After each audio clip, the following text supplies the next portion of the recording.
오늘 강의에서는 간단히 사진을 편집하고 이를 출력해서 캔버스 액자 시계를 만드는 방법을 보여드리려고 합니다. 이미지 편집 프로그램과 실사 출력기를 사용하는 법과 실제 작품을 만드는 과정을 함께 보여드릴 예정이니 끝까지 잘 따라와 주세요. 본격적으로 시작하기 앞서 준비사항을 체크해주세요. 이번 교육은 이미지 파일을 사용합니다. 원하는 사진, 그림 등을 컴퓨터에 저장했는지 확인하세요. 평소에 사용하시던 이미지 편집 프로그램이 있으시다면 그대로 사용하셔도 됩니다. 다만 포토샵, 일러스트레이터 등 이미지 편집 프로그램이 없으신 분들께는 무료 웹 프로그램인 포토피를 추천합니다. 이번 강의 역시 포토피를 사용하여 진행할 예정입니다. 포토피는 인터넷 익스플로러에서는 정상 작동하지 않으므로 미리 크롬 브라우저를 설치해주세요. 오늘은 이미지 편집 프로그램으로 사진을 편집하는 과정을 순차적으로 따라해 보겠습니다. 그 후에 실사 출력기를 사용해 작업물을 출력하고 완성하는 과정을 보여드릴 건데요. 그럼 먼저 실사 출력기가 어떤 장비인지 알아볼까요? 실사 출력기는 주로 일반 프린터로 인쇄하기 힘든 인쇄물을 출력합니다. 가정용 출력기에서 인쇄할 수 없는 크기도 인쇄할 수 있고 다양한 소재에 출력할 수 있습니다. 간단히 말하면 아주 크고 일 잘하는 프린터라고 표현할 수 있겠습니다. 실제로 출력 원리도 잉크젯 프린터와 유사합니다. 상가나 학원가 유리창에 붙어있는 이런 광고 많이 보셨죠? 이는 PVC 케이지라는 소재를 사용합니다. 이 소재의 가장 큰 특징은 시트지처럼 인쇄면 반대쪽에 점착면이 있어 어디에든 붙이기 쉽다는 점입니다. 매끈한 면에 붙이기에도 좋고 떼어낼 때 비교적 깔끔하게 떨어지는 장점이 있습니다. 행사 있을 때 주로 세워두는 이런 배너에는 페트지를 사용합니다. 페트병 할 때 그 페트 맞고요. 같은 플라스틱 합성 수지 재질입니다. 저연소성의 소재여서 불에 잘 타지 않고 견고하고 탄력적이어서 잘 구겨지거나 찢어지지 않습니다. 발색력이 좋지만 코팅을 하지 않으면 물과 오염에 취약합니다. 현수막에 사용되는 소재는 다양하지만 대부분 뭉뚱그려서 현수막지라고 부르고 있습니다. 보통 현수막에 사용되는 소재는 그래픽 원단이라고 부르며 다른 이름으로는 폴리에스테르 원단이라고도 합니다. 가장 흔히 보이는 현수막지라고 생각하시면 됩니다. 외부 광고용 소재이긴 하지만 천 재질이므로 쉽게 오염되고 빛에 바를 수 있습니다. 수성 잉크는 말 그대로 물에 녹고 번지고 지워지는 잉크입니다. 비를 맞을 일 없는 실내에서는 오래 버티지만 실외용 제품을 제작할 것이라면 인쇄 후 건조 및 코팅 작업이 필수입니다. 다만 값이 싸고 인쇄 속도가 빠르다는 장점이 있고 합성지, 페트지, 케이지 등의 사용이 가능합니다. 솔벤트 잉크는 유기용제 중의 하나로 PVC 소재의 경우 인쇄 시 표면에 녹이면서 정착해 내구성이 높습니다. 다만 독성, 인화성, 휘발성이 있어 사용 시에 안전상 주의가 꼭 필요하고 호흡기나 피부를 통해서 접촉하지 않아야 합니다. 라텍스 잉크는 쉽게 말하면 고무 잉크입니다. 친환경 잉크로도 많이 각광받고 있습니다. 소재 호환성이 좋아 어느 소재에도 견고하게 출력되는 편입니다.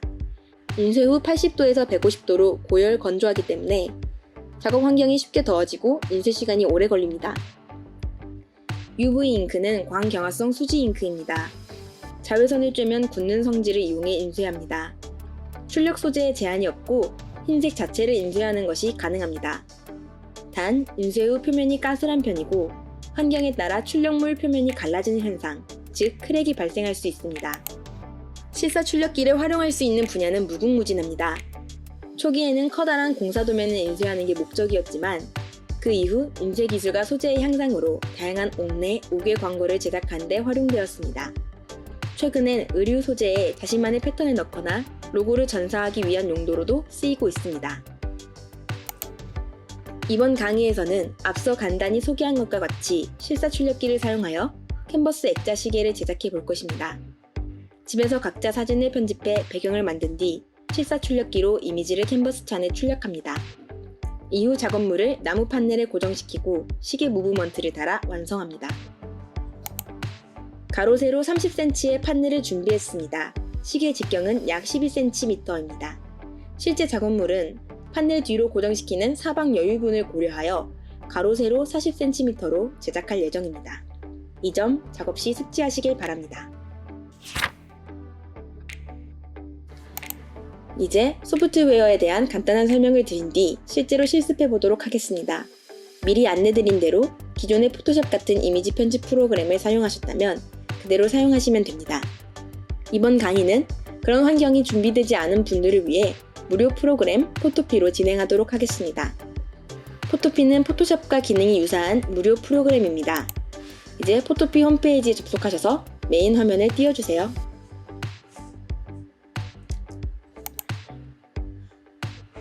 저와 같은 화면이라면 정확히 접속하셨습니다.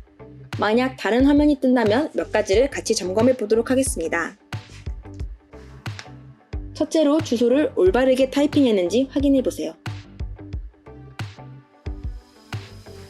두 번째로 크롬 브라우저를 사용하여 열었는지 확인해 보세요. 화면을 보았을 때 맨 윗줄에 보이는 파일, 편집, 이미지 등이 써진 줄은 메뉴라고 부릅니다. 그 밑에 있는 줄은 옵션이라고 부르고요. 맨 왼쪽에 길게 늘어진 메뉴는 도구입니다. 만약에 화면에 용어가 영어로 나올 경우 메뉴에 More, 더보기, 랭귀지, 언어, 한국어를 선택하셔서 언어 설정을 바꿔주세요. 포토피는 포토샵의 기본 기능을 비슷하게 갖추고 있습니다. 아마 강의를 들으시는 분 중에 포토샵을 안 써보신 분도 계실 거예요. 포토샵은 이름에서도 알 수 있듯이 주로 사진을 편집하기 위한 프로그램입니다. 컴퓨터가 사진을 화면에 표시할 때 화면 속 수많은 미세한 점에서 색을 조합해 표현합니다. 평소에 육안으로 보기 힘들지만 모니터에 물을 한 방울 튀겨보면 빨강, 파랑, 초록으로 이루어진 점들을 볼 수 있죠. 그렇게 화면을 구성하는 점들을 픽셀이라고 부르고 이미지를 점으로 나타내는 형식을 우리는 비트맵이라고 부릅니다. 다른 말로는 레스터 이미지라고도 하죠. 일반적으로 우리가 카메라로 찍거나 화면을 캡처한 사진 등이 비트맵에 해당됩니다. 비트맵 이미지는 색이 각 픽셀별로 표현되기 때문에 확대했을 때 계단 모양으로 화면이 깨지는 현상이 나타납니다. 확대했을 때 깨짐이 덜한 이미지를 상대적으로 고화질 이미지로 분류합니다. 다른 형식으론 벡터가 있습니다. 벡터는 점, 선, 면으로 이루어진 그래픽인데요. 이들의 관계가 수학적으로 저장되기 때문에 확대, 축소를 해도 화질 저하가 없는 것이 특징입니다. 쉽게 말하면 이미지 자체보다 이미지를 그리는 법을 기억하고 있어서 매번 똑같이 그릴 수 있는 형식이라고 생각하시면 됩니다. 포토샵에서도 벡터 이미지를 만들 수 있지만 보통은 일러스트레이터 등 벡터 전용 프로그램을 사용합니다. 이미지 파일의 구성 방식에 따라 비트맵과 벡터를 나눌 수 있었는데요. 컬러 이미지는 색을 표현하는 방식에 따라 RGB와 CMYK로 나눌 수 있습니다. 간단하게 구분하자면 디지털 색상은 RGB, 인쇄 색상은 CMYK라고 할 수 있는데요. RGB는 레드, 그린, 블루의 빛으로 이루어져 조합하는 색상, 즉 우리의 LED 모니터 화면 등에서 볼 수 있는 빛으로 된 색입니다. 반면 CMYK는 사이안, 마젠타, 옐로우, 블랙인데 인쇄용 잉크 4색으로 이루어져 조합되는 색입니다. 주변에 흔히 볼 수 있는 컬러 프린터만 확인해봐도 인쇄가 이 4가지 색상 CMYK로 되어 있는 것을 알 수 있습니다.